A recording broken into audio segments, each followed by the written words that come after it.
Nifty market का outlook क्या है? देखो, मैंने जिस हिसाब से आपको बताया, अभी सपोर्ट लेवल्स जो भी मैंने दिखाए हैं ना आपको, एक बार वापस से सपोर्ट लेवल्स देख लेते हैं। सपोर्ट लेवल्स मैंने आपको जो दिखाए हैं, ये एक तो ये 24,750, अगर इसको सपोर्ट ले लेता है तो यहाँ से घूम जाना चाहिए। वर्स्ट केस अगर होता है तो 24,450 इज़ द नेक्स्ट लेवल। तो मेरे को लगता है कि यहाँ अभी इधर 750 से ही घूम जाना चाहिए, तो 300 पॉइंट का। और अगर, क्योंकि देखो क्या है कि अगर मार्केट का ऐसा प्लान होगा कि नीचे जाना है, नीचे जाके ऊपर मेरे को जाना है, तो फिर मार्केट हो सकता है कि 300 पॉइंट, ज़्यादा दूर है भी नहीं, 300 पॉइंट है यहाँ से, 300 पॉइंट फटाक से नीचे गिरेगी मार्केट और फिर वहाँ से ऊपर की ओर निकल सकती है, राइट। बैंक निफ्टी का अगर देखोगे तो बैंक निफ्टी का क्या है, बैंक निफ्टी का भी सेम है। ओपनिंग में ही अगर गिरेगी तो करीब 800 पॉइंट है, 700-800 पॉइंट। बैंक निफ्टी 300 पॉइंट गिरेगा तो ये 800 पॉइंट गिर सकता है, कोई बड़ा बात नहीं है, गिर के वहाँ से भी घूम सकता है। तो अभी सपोर्ट और एक एक लेवल्स हमारे हिसाब से और अभी यहाँ पे पेंडिंग है।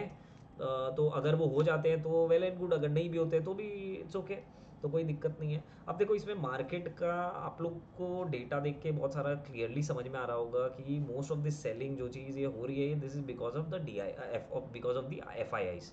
अब एफ आई आईज क्या कर रहे हैं, एफ आई आईज यहाँ से पैसा निकाल रहे हैं, चाइना डाल रहे हैं, क्योंकि उनको शॉर्ट टर्म में कुछ बेनिफिट मिलने वाला है, वहाँ से तेज़ी से पैसा कमाने का होने वाला है।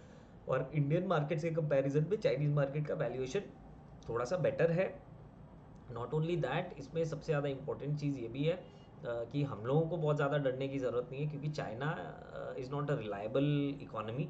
वहाँ पे कोई रिलाई कर नहीं सकता है। वहाँ पे पहले भी जो ये लोग पैसे लगा के रखे हैं, ये सारे के सारे फंसे हुए पड़े हैं और अभी तक इनके पैसे निकल नहीं पा रहे हैं। और पिछले महीनों जो एफ की सेलिंग आ रही थी वो इसीलिए आ रही थी क्योंकि चाइनीज़ फंड्स, ये लोग जो इमर्जिंग मार्केट में इनके फंड्स के पैसे लगे हुए हैं, वो लोग रिडीम नहीं कर पा रहे थे क्योंकि बहुत लॉस में थे ऑलरेडी।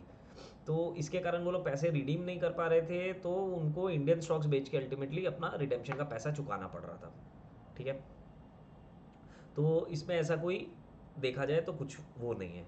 अब अगर अपने स्पेसिफिक बात करें निफ्टी, बैंक निफ्टी और mid cap small cap indices की, तो ये सारे इंडिसेस बहुत अच्छे लेवल्स पे अभी ट्रेड कर रहे हैं। आप देखोगे तो मैं आगे जाके price to earnings ratio, price to book value और इनके मैं हिस्टोरिकल वैल्यूज़ और वो सारी चीज़ें मैं बताऊंगा, तो आपको समझ में आ जाएगा कि अभी बहुत ज़्यादा कोई ऐसा नहीं है कि ओवर वैल्यूएशन के कारण प्रॉफिट बुकिंग हो रही है या सेल ऑफ आ रहा है, ऐसा कुछ भी नहीं है बिल्कुल भी, एज ऑफ नाउ जो डेटा से दिख रहा है, बेस्ड ऑन दैट।